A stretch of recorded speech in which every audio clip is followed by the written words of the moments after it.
In our modern times, fantasy is commonplace and a means of escape for many. But in times past, people had to rely on religious fables and oral tales.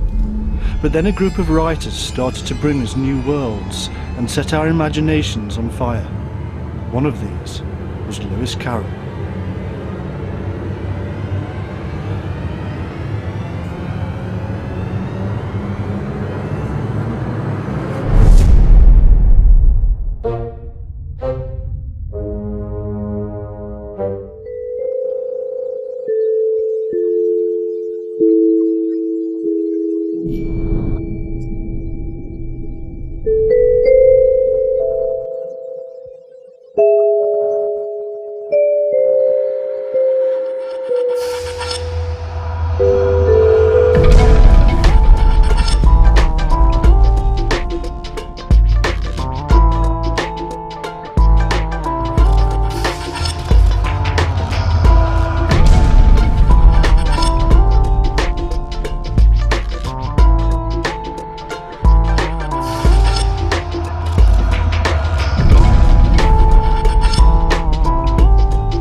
Strange lands, peculiar animated beings, and altered perceptions created to entertain and confuse. Tales of a weird journey into something that feels odd, and yet also familiar. They were created from within the mind of a 19th century writer who caught the imagination of millions of people, and still does to this day. It was a time when the United Kingdom had an empire that stretched around the world. It was an empire governed by a mixture of persuasion, guile, and if necessary, military might.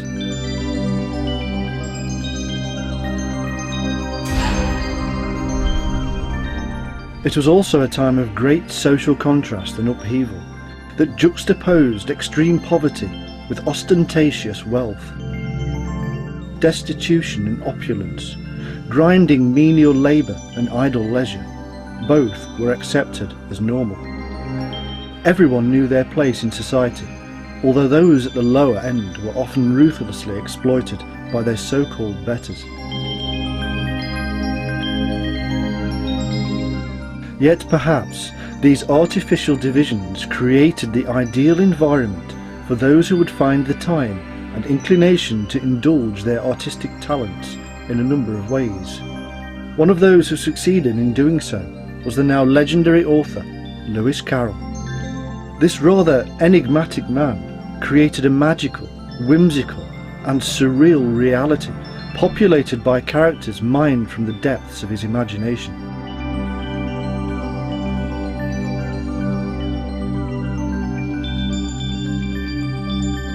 Were they simple tales of fantasy to entertain children, or something considerably more profound? As we shall see, there was also a subtle subtext hinting at a much greater secret.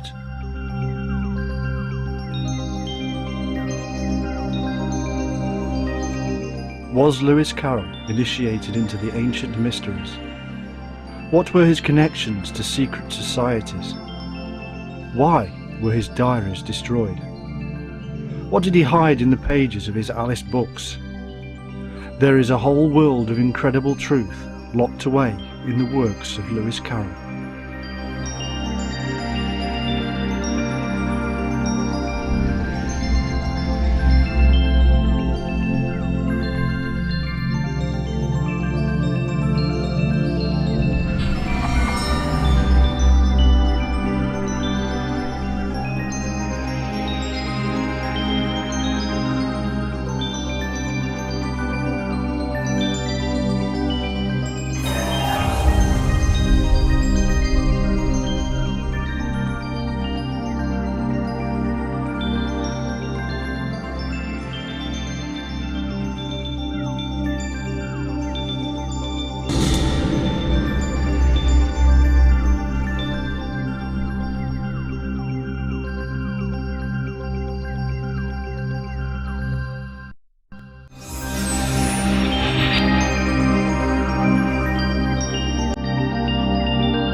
Lewis Carroll was born Charles Lutwidge Dodgson on the 27th of January 1832 in a small parsonage in the county of Cheshire, England.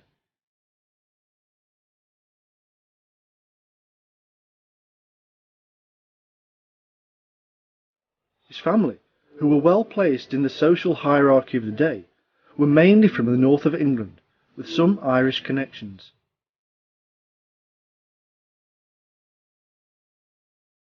His ancestors were comprised of several army officers and Anglican ministers, including a grandfather who was elevated through holy orders to the rank of bishop. His paternal grandfather, an army officer also named Charles, was killed in action in 1803. This left behind his mother, Frances Jane Lutwidge, to bring up two young children. One of these was also named Charles and was Lewis Carroll's father.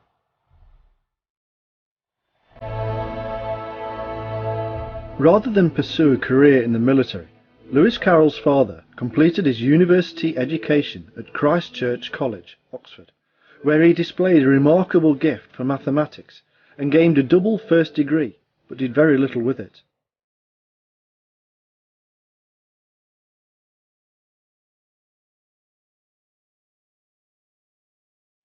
Although such a qualification would have assured him a steady life in academia, instead he chose to pursue a career in the Anglican Church, and after marrying his first cousin in 1827, settled into the bucolic and genteel routine of a country parson.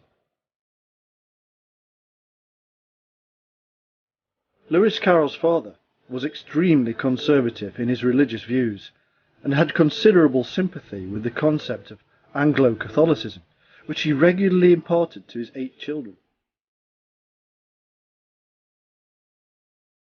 Although born into a religious family, Lewis Carroll did not fully accept his father's ongoing indoctrination and gradually developed an ambiguous relationship, if not a full-blown antipathy, towards the values of the Anglican Church, something that, as we shall see, influenced him in later life.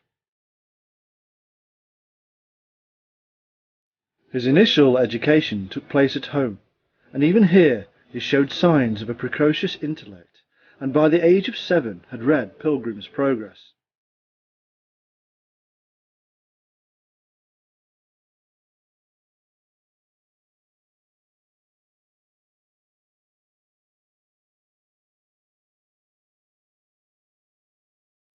At around this time, he developed a speech impediment, causing a lifelong tendency to stammer. This unfortunate condition may have been genetic in nature, because all his siblings, to a greater or lesser degree, suffered from the same affliction. It is speculated that the Dodo from the Tales of Alice was in fact himself, because Dodgson, alias Lewis Carroll, couldn't say his name without stammering. The stammer played an important role in how the public perceived Carroll, and led to a widely held belief that he only stammered in the company of adults, but not when in the company of children. There is no clear evidence to substantiate this allegation. However, the stammer did not prevent him from singing in public, or from developing a talent for mimicry or storytelling. This anomaly is sometimes found with those afflicted with a stammer, because while experiencing difficulties in normal conversation, singing or reading from a script causes them no such issues. This is in many ways at odds with other impressions of Carroll that describe him as very shy, with a tendency to wear grey and black gloves to hide his hands. Unfortunately, as with many stories about him, there is no reason offered regarding why he should have done this, and there are no reports of him having damaged or unsightly hands.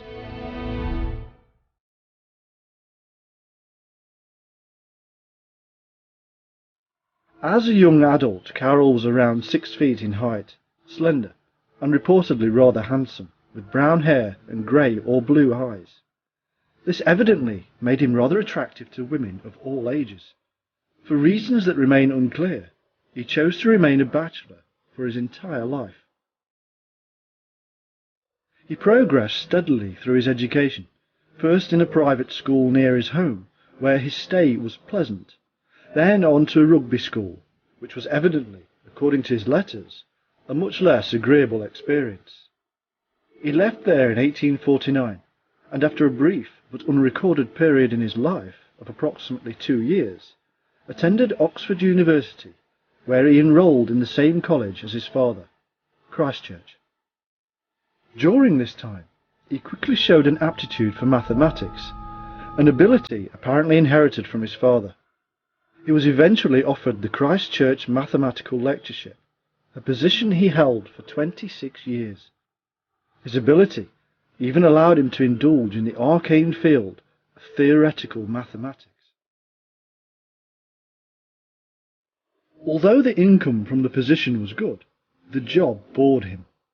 Most of his pupils were disinterested in the subject, regarding it as a tedious chore. However, Carroll enjoyed the serene and slightly detached atmosphere of academic life, and continued to serve at Christ Church in one capacity or another for the rest of his life. In addition to his natural flair for mathematics, he also developed as an author, a photographer, a logician, and again sharing his father's inclinations, became an Anglican clergyman.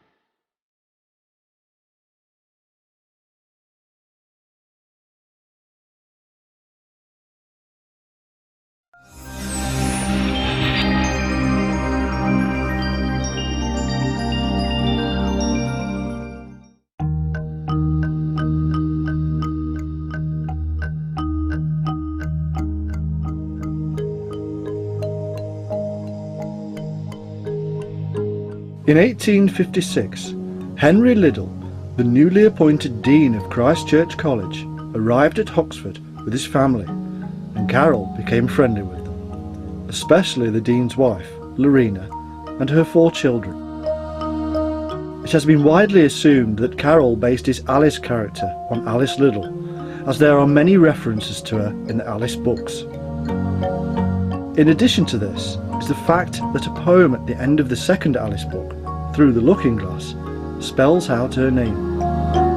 Despite this apparent confirmation, Carroll repeatedly denied throughout his life that the Alice character was based on anyone in particular, and that he often dedicated his writing to young girls of his acquaintance. It may be that Carroll chose Alice because it is the Greek word for truth.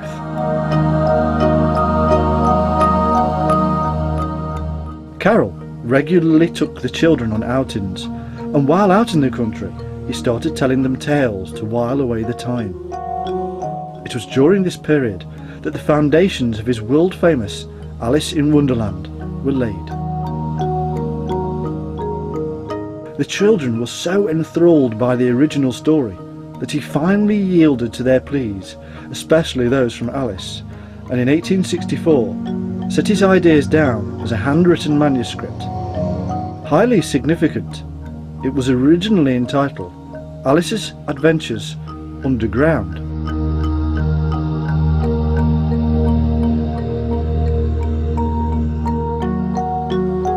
Shortly prior to this, Carroll had presented the manuscript to the Macmillan Publishing House, who were attracted by the possibilities it offered, and accepted it. However, they considered the title too frightening for young children. Several less threatening alternatives were tried, including Alice Among the Fairies and Alice's Golden Hour, before finally settling on the now world-famous title, Alice's Adventures in Wonderland.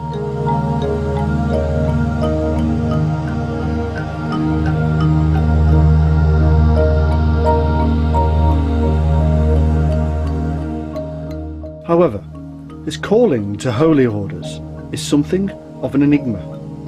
Although groomed since birth for such a career, it does not seem as if it was something in which he had much interest. This was despite the fact that his position as a tutor at Christ Church was dependent on him taking the priesthood within 4 years of attaining his degrees, and this was clearly something he was in no hurry to do. He did, however, become a deacon in 1861, but when the time came for him to take the position of an Anglican clergyman, he pulled back. In spite of the possible repercussions, he actually asked his superior and friend, Dean Henry Liddell, for permission to refuse the position, and for unknown reasons, the Dean agreed and allowed him to remain. There has been much speculation regarding why he should have refused to be ordained into the ministry, and many options have been offered. However, the truth may lie in a mixture of his early indoctrinations by his preacher father and his claimed involvement with theosophy, coupled to his love of mathematics and logic, especially logic. This was an explosive combination, and it has been suggested by some that Carroll's outlook was more mystical than overtly religious. There may be something revealed in the repeated statements in his personal diary. It seems Carroll had become convinced that he was no more than a worthless sinner and undeserving of the priesthood. Recognising this in himself, it appears that he must have journeyed to discover the route to a happier self. Discovering that these ancient truths had become part and parcel of the mystery traditions, could it be that he then encoded them into his Alice books? The mention of his diaries also creates another mystery.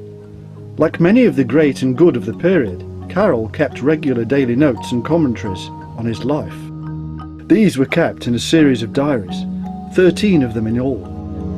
It is known that at least 4 full volumes and 7 pages of text from other volumes are missing from the set, taken for reasons unknown by persons unknown.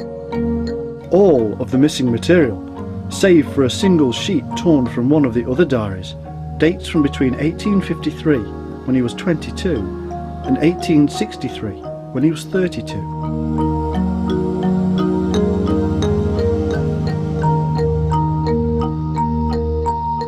For the most part, it is thought that the diaries were taken by the members of his family after his death. However, it was not uncommon for pages, or indeed whole diaries, to be destroyed after death.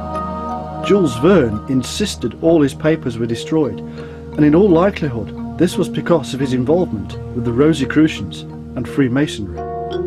It was part of the creed that any personal papers mentioning such things should be destroyed. Could it be that Carroll's family had done something similar here, and thereby evaded the often puritanical eye of the Church?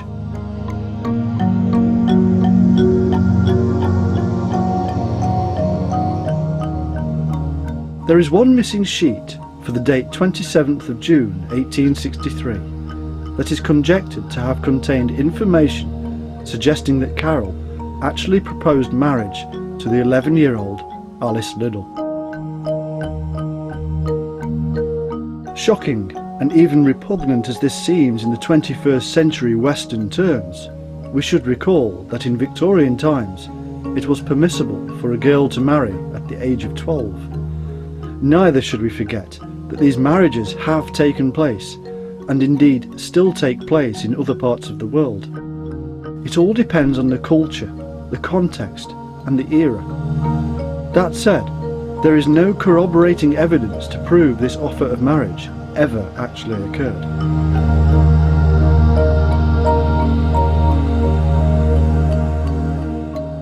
Another possible explanation for the missing page hints that Mrs. Liddell told Carroll that rumours were abroad regarding a possible relationship between him and the family's governess.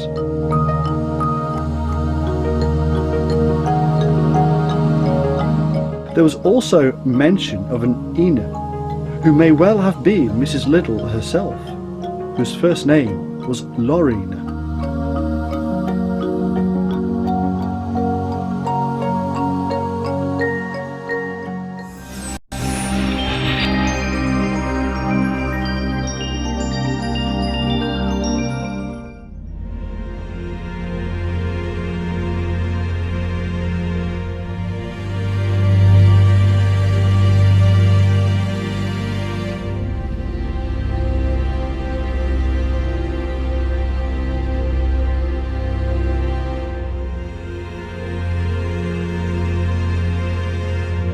In a hiatus between his early published works of largely humorous, satirical poetry and short stories, and before the publication of his world-famous Alice books, he struck up lasting friendships with some of the artists who formed the pre-Raphaelite movement.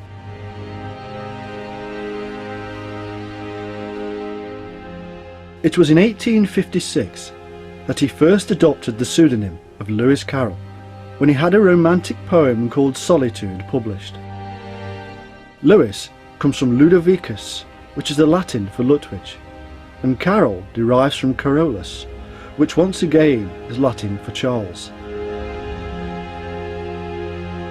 1856 seems to have been a pivotal year in his life, for it was in this year that he also took an interest in the then fledgling science of photography, the very pastime that in recent times has generated so much unwelcome and negative publicity surrounding him.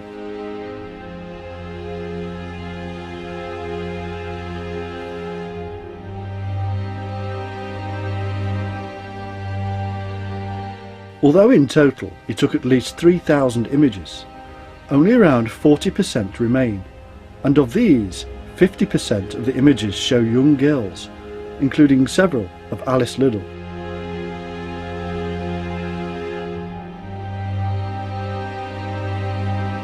He also made studies of nude children that had been presumed lost, but 6 have since reappeared, and 5 of them have been published. It is perhaps a sad reflection on the highly sexualised, sensationalist modern society in which we live that these few images have been used to brand Carroll as a paedophile. What modern society tends to forget, though, is that naked children were, in Victorian times at least, considered to be innocence and beauty personified. Victorian morality was, despite some instances of blatant hypocrisy, infinitely less lax and permissive than that which exists today, and Carroll only took the images of nude and semi-nude children with the express permission of the parents, and there was always a chaperone present. Indeed, many leading photographers of the period also took photographs of naked children, as a matter of course, and Victorian Christmas cards used naked children as the image symbolised the sanctity and spirit of Christmas.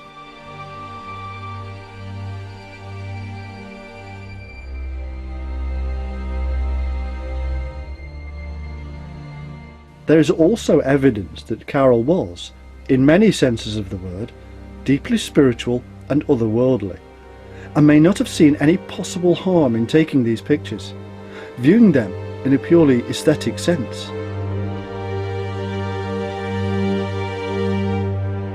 Nevertheless, modern society being what it is, these values based on the innocence of an earlier age matter little when looked at through the prism of overheated and cynical modernism.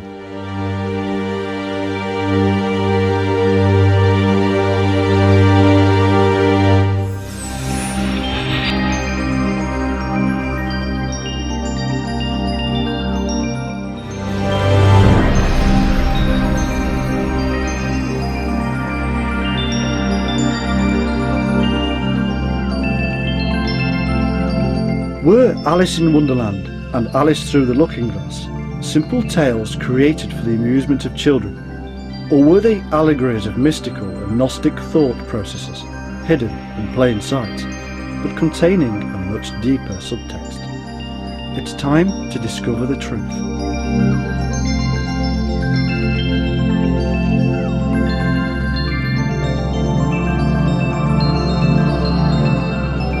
Alice falls asleep in a meadow and tumbles headlong down a rabbit hole, in effect a descent into the darkness of the underworld, where several significant events occur.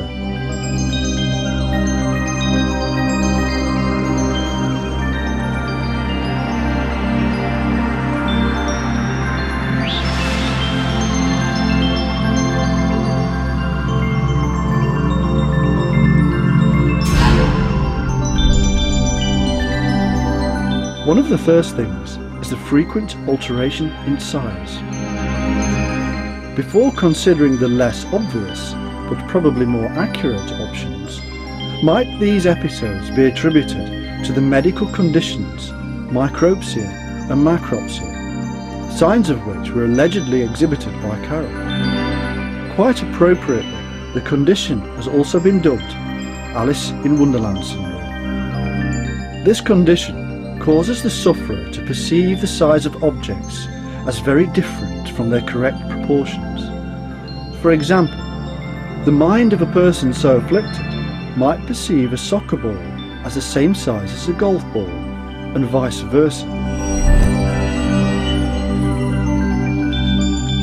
It has also been speculated that Carroll experienced episodes of temporal lobe epilepsy.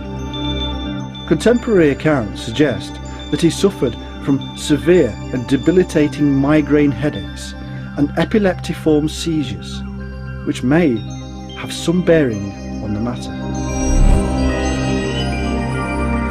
Temporal lobe epilepsy is a relatively rare neurological condition that does not always induce unconsciousness, but nevertheless, when it does occur, can induce hallucinations and other bizarre visions in the awareness of those undergoing the seizure.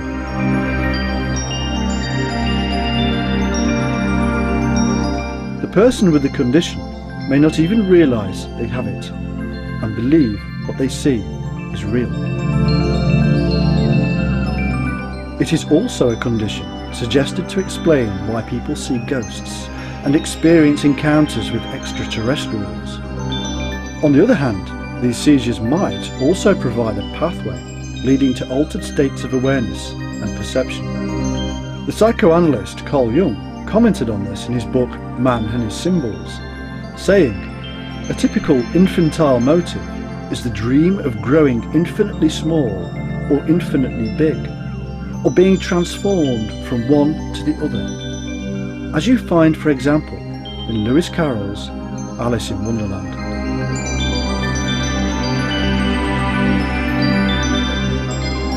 Quantum physicists have also compared their own arcane discipline of quantum realities, where particles change their identities for no apparent reason, while cats can be alive and dead at the same time, such as in the strange worlds created by Carroll.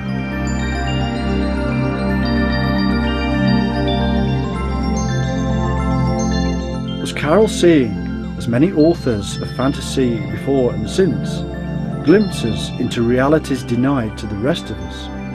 Or was he concealing a much greater truth? Was this the first hint that he used his so-called nonsense tales and works of fantasy to express hidden mysteries?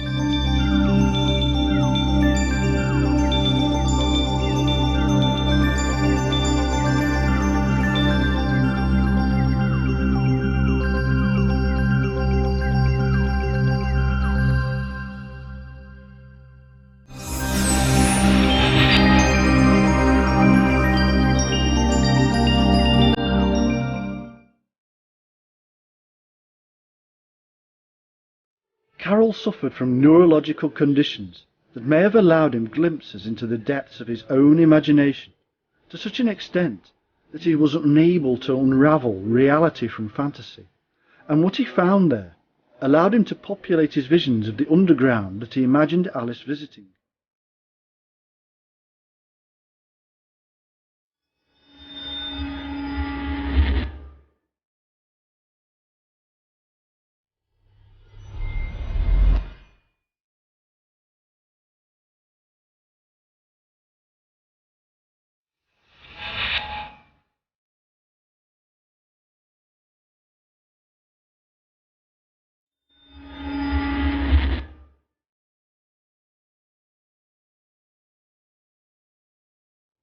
Visions and a subtle connection to the unconscious self have for millennia given rise to many fantastical tales, some of which became our modern day religions.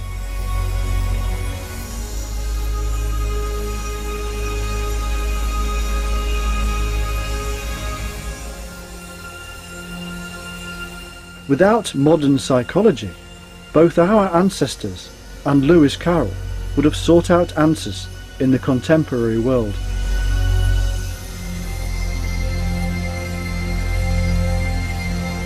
His training in logic, a subject the purity of which he found absolutely without peer, would have almost forced him to justify his visions in a manner that he could understand. In Through the Looking Glass, he allows Alice, perhaps acting directly as its alter ego, to confront some of his own logical doubts by saying, "I can't believe that. I can't believe in impossible things." Yet he counterpoints this through the Red Queen, by having her say, "Why, sometimes I've believed in 6 impossible things before breakfast." A simple puzzle in logic, or, once again, an indication of something else entirely. This introduces yet another level to the strange relationship between Carroll and Alice Liddell. Did he see in this child a natural outlet for his own inner demons by projecting his search for spiritual gnosis and fulfillment into the girl? That by introducing her as the protagonist of the 2 Alice books, he allowed himself to explore spiritual options without exposing himself to rejection by his peers? On the other hand, was he already a fully fledged Gnostic initiate, and by allowing Alice to descend into the world below ground, he was undergoing a public exposition? Did his rumoured connections with the Rosicrucians and the Theosophical movement founded by Madame Helena Blavatsky also supply images to furnish his underworld? They may well have done, particularly since in his attempts to rationalise the visions, his strong mathematical background and training in the use of logic would have seen no problem in accepting some of their teachings. It was a time when these new ideas were being fought over by Christians, scientists, and the adherents of the new wave of incoming religious concepts. People such as Bram Stoker highlighted the danger of Madame Blavatsky and her Eastern ways in his groundbreaking Dracula. In this tale, Dracula is the invader from the East, coming to take control of the minds of the West. If indeed Lewis Carroll found himself in the position of seeing some truth in their Eastern mysticism, then he would simply have kept it very secret. The mysticism of the East allows for direct contact with the divine. It gave explanations for a Gnostic or mystical experience. It was filled with fantastical beings, and it undermined Christianity with its pre-Christian explanations. And yet, some influences spread into the mind of the ordinary people and the intelligentsia alike. They gave rise to new interests in spiritualism, life after death, and answers that appeared scientific in contrast to the antique Christian concepts.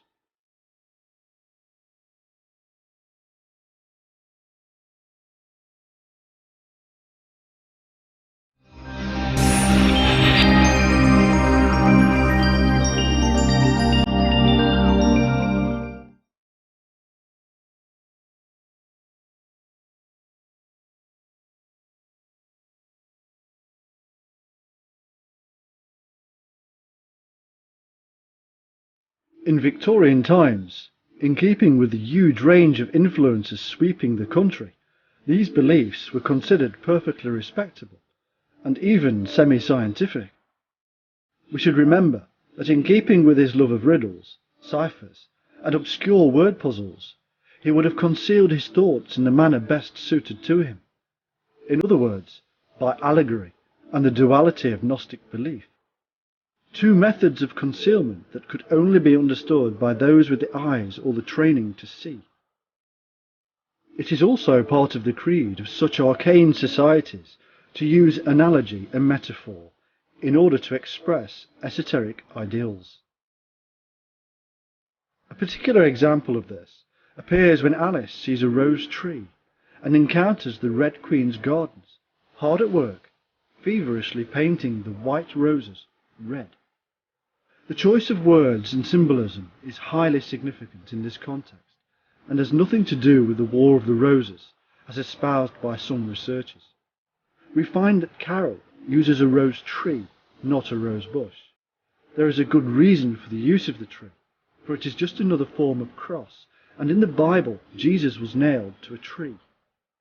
The cross, in fact, was a symbol of the sun, and had been for as long as there had been symbols. It is the light, the life-giver, and Jesus was the light on earth.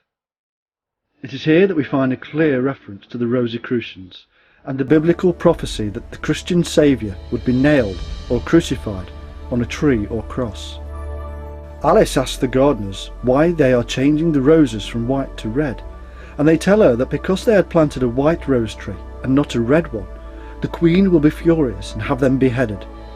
It is extremely odd that using the divinatory technique called gematria, we find that in the Greek language, the word for cross is stauros, which has the same numerical value as gnosis, or wisdom.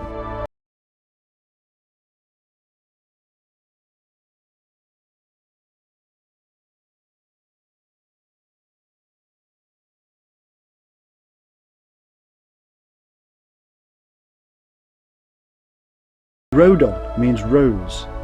In addition to this, the gematria number for ecclesia, or church, has the same numerical value as Rhodon.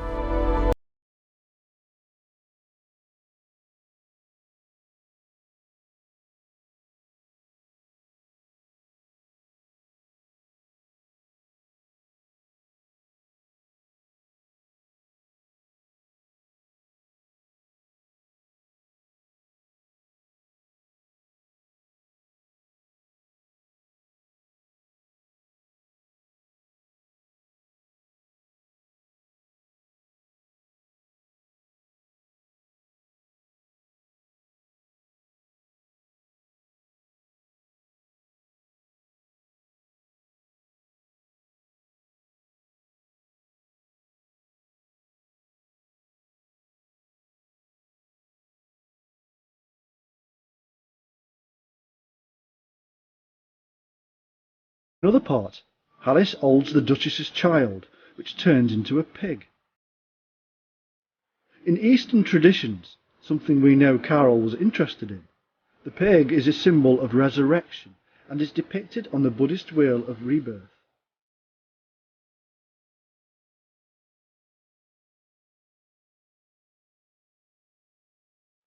Regardless of modern perceptions in Europe, it was also a symbol of fertility of mind and good luck. This is where the saying, "pigs might fly," comes from. For if a pig could fly, then it would be a very lucky omen.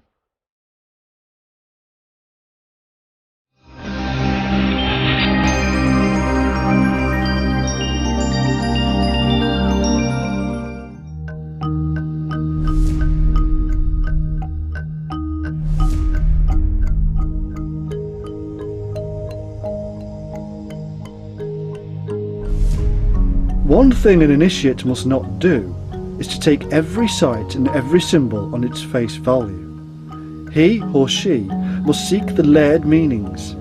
Seeing a baby changed into a pig on a worldly, material level seems horrid, and yet on a symbolic level they are the same thing: new birth, fertility, a stroke of luck. Alice, or Truth, has given rebirth. It is the same when she herself becomes queen. This is a symbol of equality. She has mastered the underworld of her own self and been crowned with wisdom. In another example, we find strong suggestion regarding the use of hallucinogens to attain altered states of awareness and understanding.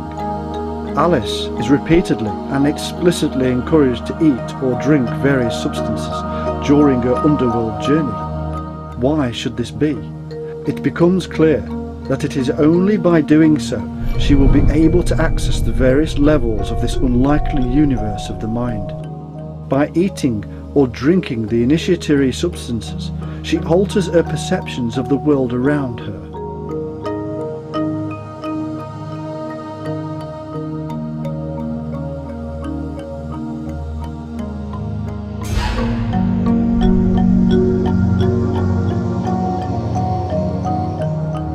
Such substances in ancient Greece and elsewhere were often used to help the initiate see the deeper mysteries of the mind, and also to help them become more malleable for the masters of the ritual.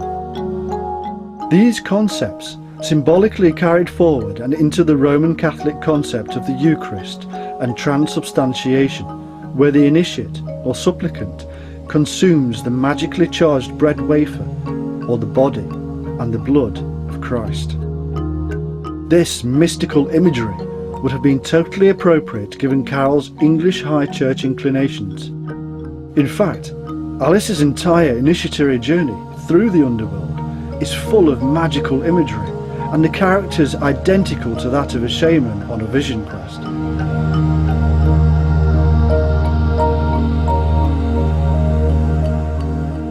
These kinds of ritual initiations have been common among the various cultures of the world for a very long time.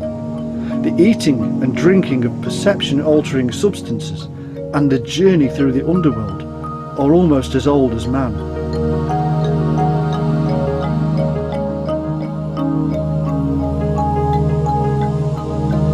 There are other allusions to perception-altering drugs in the books. The Mad Hatter, for example, is so named due to the fact that such hats at the time contained mercury, and often created psychological issues in those who made them and those who wore them. It was so common that the phrase "mad as a hatter" was in fact in common use a full 30 years prior to Carol writing his book.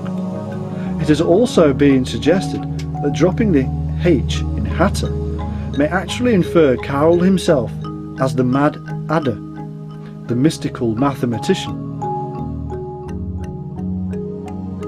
The confusion and loss or lateness of time is also part and parcel of time dilation.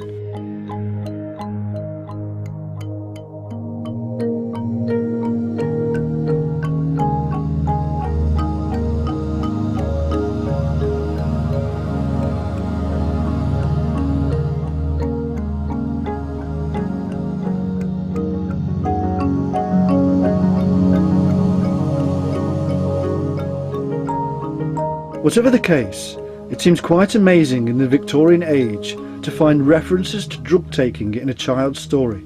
But we must remember, at this time, even cocaine was not illegal and little understood. Also, Carol's clever use of the idea of nonsense literature baffled most people, so that they never truly understood its real intent. Queen Victoria herself said that she loved the book and asked for more, only to be given Carol's works on mathematics. She was confused herself by the seeming opposition of these books and refused to believe they were from the same man. In fact, the works on mathematics were probably much closer than people realised, for through the understanding of number and ratio, man has sought to discover the divine.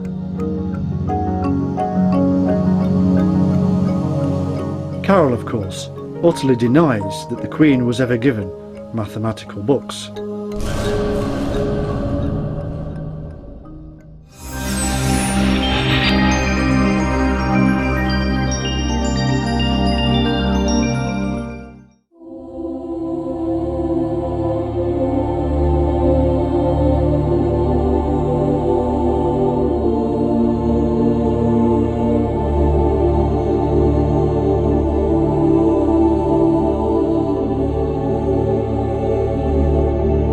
Carol is seemingly not compromising any of his core beliefs or values, and even if he were, he erected a barrier against perceived harm by acting out his initiatory revelations through his avatar, Alice, or Truth.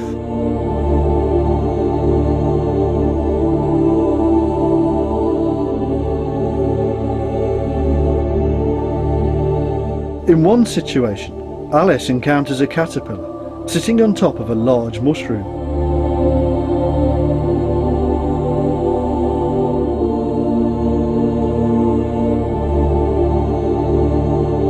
The caterpillar, another symbol of change and metamorphosis, consistent with transubstantiation, instructs Alice to eat some of the mushroom in order to change size or alter her perception. The use of a mushroom to induce a change must point to the similarity with hallucinogenic fungi such as magic mushrooms, which affect a change in perception. So we find a symbol for metamorphosis sitting on top of the means to do so. This cannot be accidental, and must be a not so subtle clue to the real meaning behind the tale.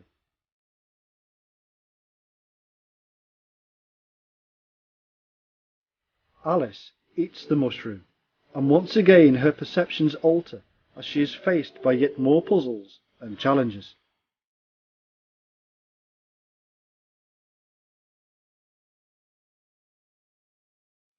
Are these the standard fare that awaits and confronts seekers after Gnostic revelations?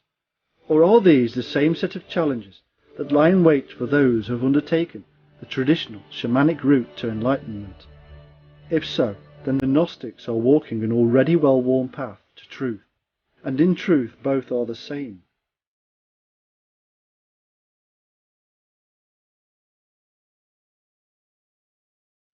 Initiation begins with the altering of perceptions. It is followed by many trials and tests, and it finishes with success or failure. Truth about the self is always the result, for in one's journey, that is the ultimate goal.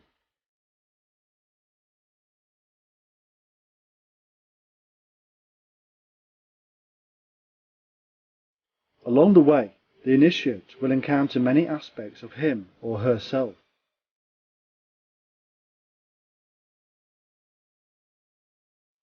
In the tales of Alice, we find a great many faces and individuals, all seemingly holding some aspect of the human makeup. These beings of the other realm are simply mirrors to the mind, sometimes mad, sometimes logical, but always signposts.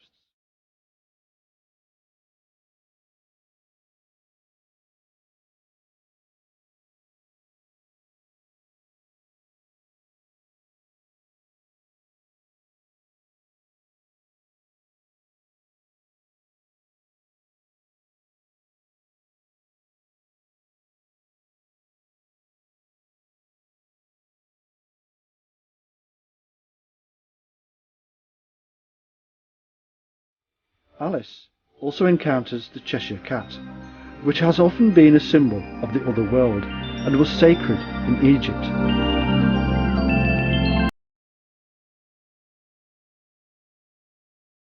The cat is Leo and invokes materialism and dematerialism from one world to the next.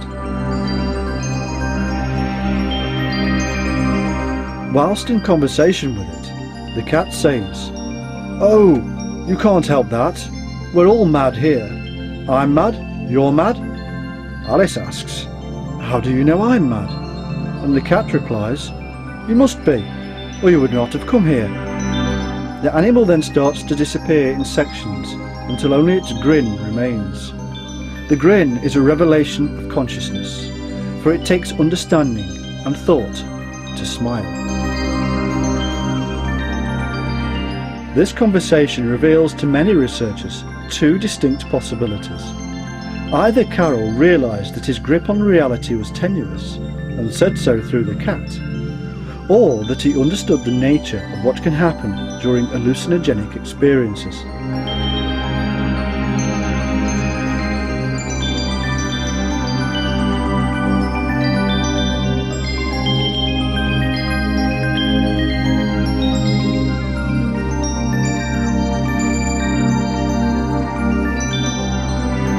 This again introduces the similarities with the entities and visions encountered during the shamanic dream quests, elements of the archetypal self. There is also the link with the past of mythology, for being mad is part of the process of change and has been included in a great many fables.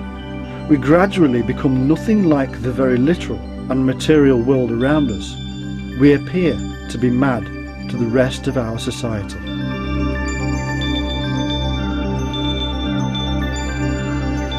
There is, however, one aspect of Carroll's visions that have been consistently overlooked entirely, and that is an observation made in the last work he produced, 2 volumes entitled Sylvie and Bruno.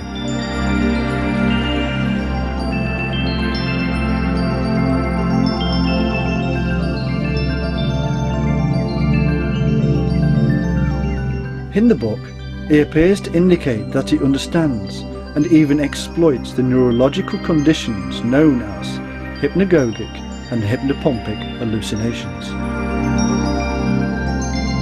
These conditions are experienced in the half-world between sleeping and waking. The conscious and unconscious minds are in contact with each other and feed information directly to and fro with no form of neural censorship.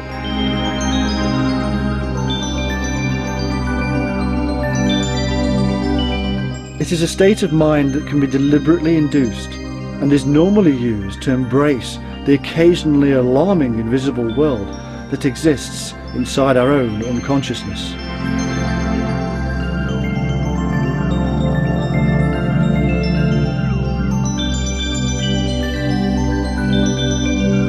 Various methods are used to enter this state, including the use of drugs, and it has been known of and practiced in almost all of the mystery traditions of the world.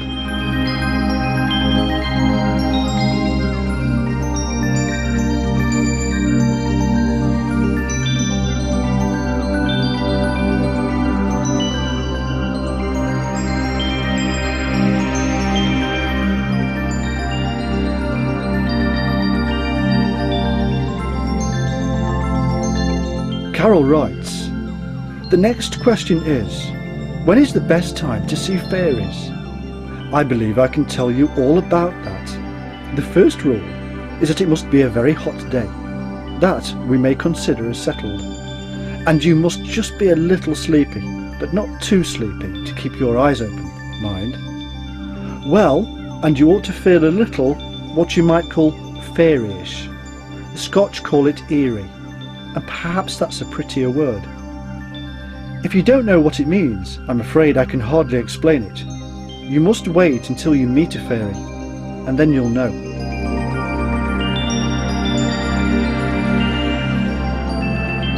Here, he appears to imply that the best time to encounter the underworld is in the hazy world between sleep and wakefulness.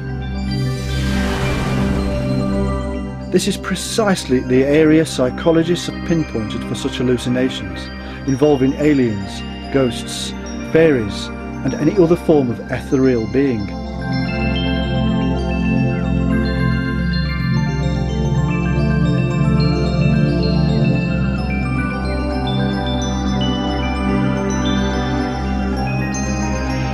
It brings on a sense of all-knowing. It often dilates time, and it can cause epilepsy and psychosis.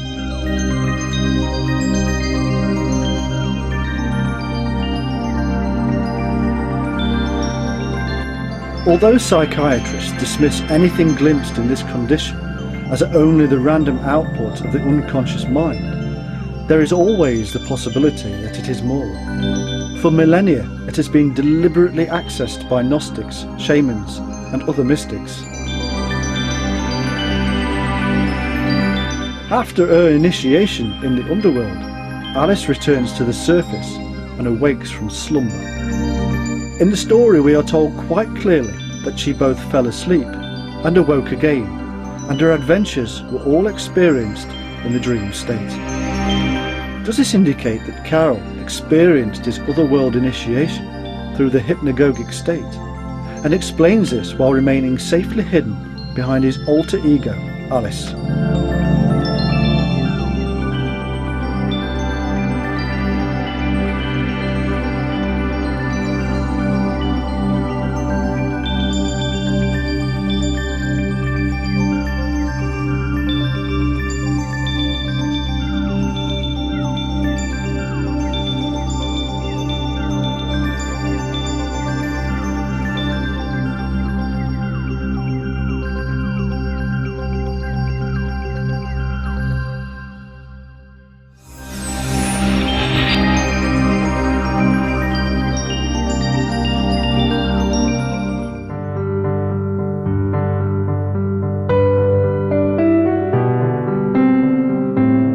What then of his legacy?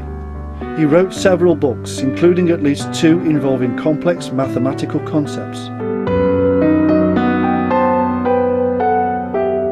But it is for his works of fantasy that he will always be remembered.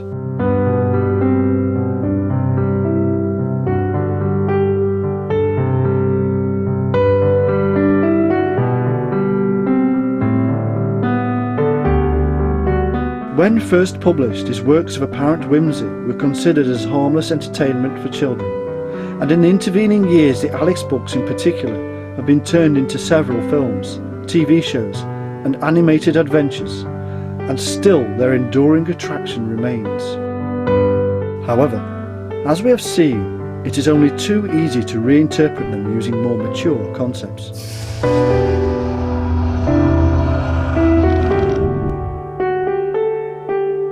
But what of the man himself? Other than his still popular books and nonsense works, what can we discern about him? Was he in fact the child-fixated paedophile that contemporary researchers seem to indicate, or only the product of a much more innocent time?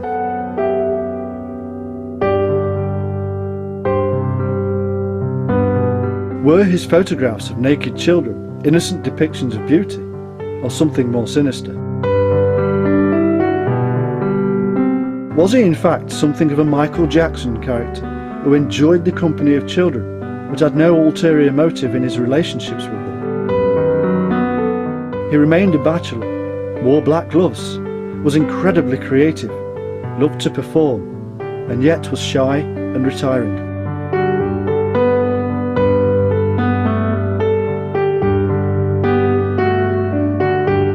From his literary output, it may be possible to assume that he had psychological issues. Did his mathematical and logical talents help balance out these issues, just as any good Gnostic text implores?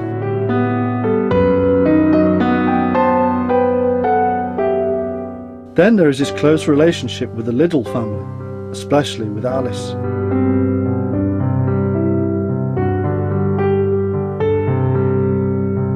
Why, for example, did this relaxed friendship end quite abruptly and only continue on a strictly formal basis? Neither did any of the Liddells appear to mourn his passing in January 1898, nor attend his funeral at the Mount Semery in Guildford, not even his muse Alice. The answers, sadly, died with the man, and the fact that 4 of his meticulously kept diaries, plus several pages from those remaining, are absent. These texts would undoubtedly have proved crucial in filling in the blanks. But for good or ill, someone thought it better that they never see the light of day again. Before passing any judgment, we should keep in mind that modern, forensic reinterpretations of his life and work, as we have seen, fail to allow for Victorian culture, morality and values. It may be better to celebrate and remember his legacy of humour and whimsy, rather than cloud the waters with unprovable speculation.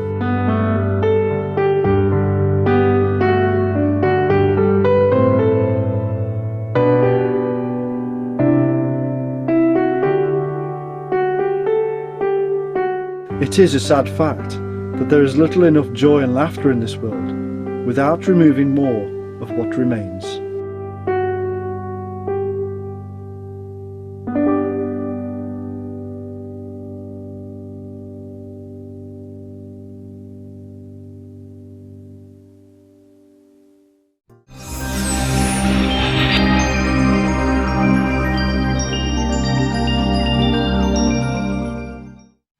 Lewis Carroll is by far the strangest character I've looked into for a long time. I've investigated people like Sir Arthur Conan Doyle, Bram Stoker, Jules Verne, Ian Fleming, all of which had their own peculiarities, but Lewis Carroll was definitely a strange one. He always insisted that he hadn't actually written the Alice books. He said in his own writing, he said that he didn't do it, that he's never written a book in somebody else's name, because of course his name was Charles Dodgson. There are various things about him which people would find very strange. He almost had a kind of obsessive compulsive disorder kind of way about him, wearing the black gloves and stammering, unless of course he was speaking in public, in which case he would be reading from something or singing. And a lot of people who stammer find that's it's very useful. He never married. He had a particular attraction to Alice Liddell, as anybody who knows him will know, even to the point of asking her for her hand in marriage at the age of 11. In today's age that sounds very strange, but you have to remember this is Victorian England, where it was actually legal to marry at the age of 12. Lots of reasons for that go back a long way. And so, you know, it's easy to balk at this now and go, oh dear, that's terrible. But back then it was normal. It wasn't something that was unusual. I mean, the law got changed eventually, but you know, people didn't live that long. They kind of liked to have good teeth and good health and all these other kinds of things. And there are various reasons for the age being set at that. There are other things that are very strange about Lewis Carroll too. He was an excellent mathematician.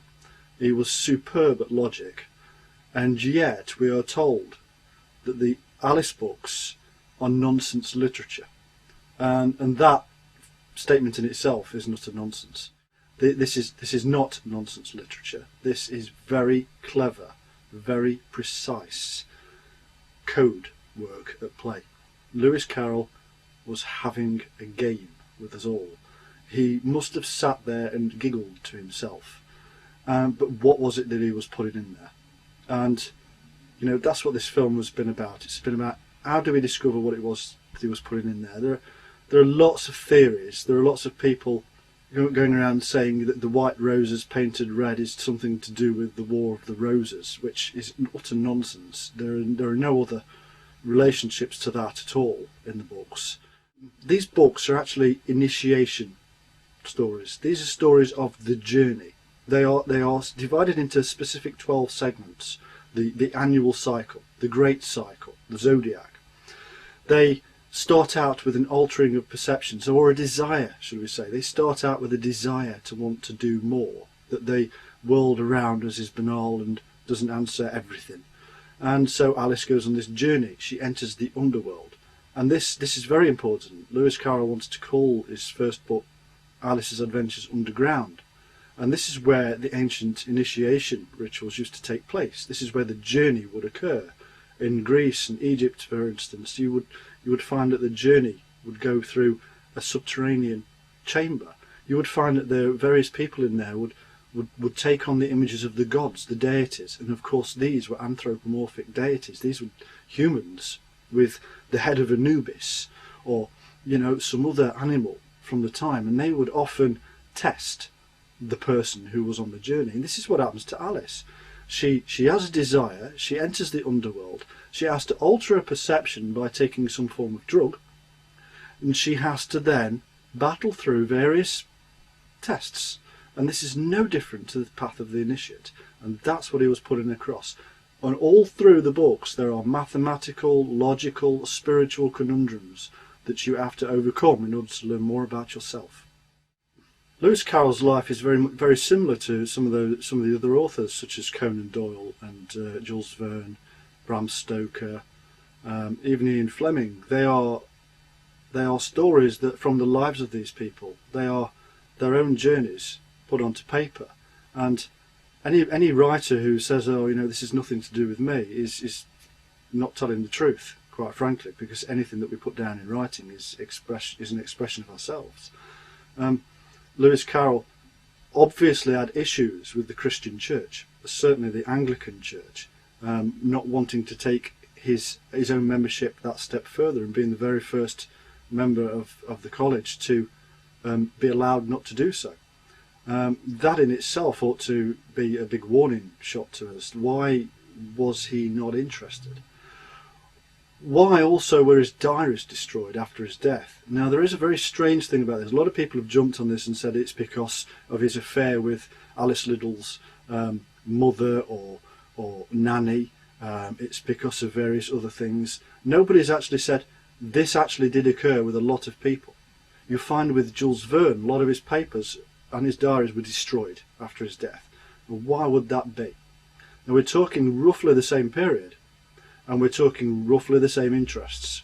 Jules Verne was deeply interested in Freemasonry, Rosicrucianism, Theosophy, and just about any of the new kind of spiritualities with a slight scientific edge to them, because at that time people did see it that way.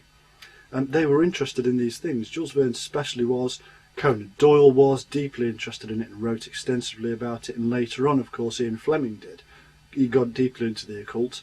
He got interested in Rosicrucianism and alchemy and various other things, which is why you'll find a red rose on the front of various Bond novels from the time. So, you know, these people were searching for themselves, finding things and then reinterpreting it, giving it back to us in these wonderful fictions and fantasies, and it enters into our unconscious state. We actually watch these things, read these things, and something about it strikes a chord with us because it's ancient truth.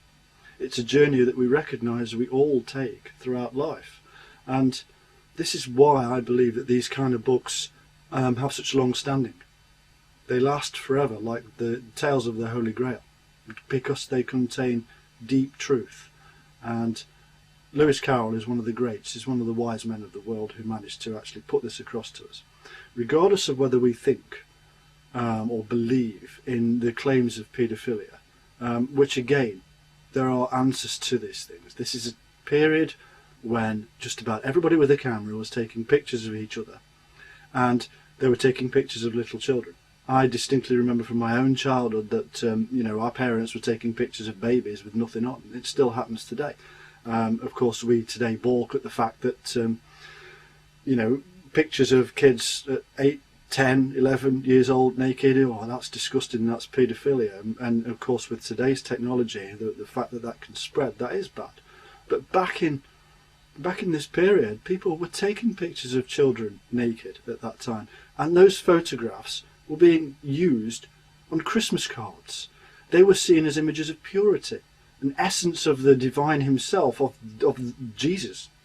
You know, Jesus being the newborn baby was often seen naked, and it was an extension. It was also part and parcel of this very Greek idea of the human form as a very beautiful thing, and in its childhood state, it's a very pure and beautiful thing. So we shouldn't really look back at Lewis Carroll and say, you know, you're a paedophile because you took pictures of some naked kids. Well, then we need to point the finger at an awful lot of people, let alone all those people that owned those photographs and bought reproductions of them, because there was thousands. As for drug taking, a lot of people have said that Lewis Carroll took drugs in order to maybe bend his mind to see certain things that, you know, have come across in the books. You don't necessarily need to take drugs to actually see some of these things. This has been part and parcel of the mystical experience for an awful long time. There are technical terms that we now have today. In the day of Lewis Carroll, there was no such thing as psychology and psychotherapy. It was in its fledgling youth at the time.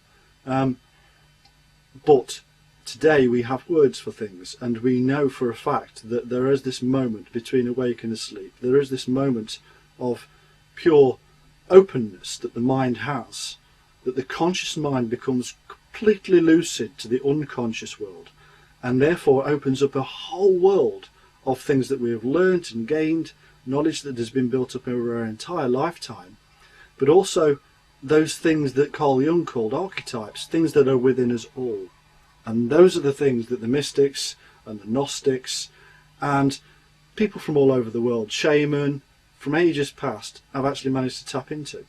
You don't have to do drugs to do that. Some people spontaneously can do this. You can do this when you're working on specific things in art form, for instance. If you're doing great art, you can open yourself up to it as long as you're free of spirit and mind to do so. You can get into this when you're doing music. A very amazing archetype that is. And it occurs when writing. I know this personally, that when writing books, when you get so far in, suddenly there's a gateway that's opened and it becomes very fluid and lucid.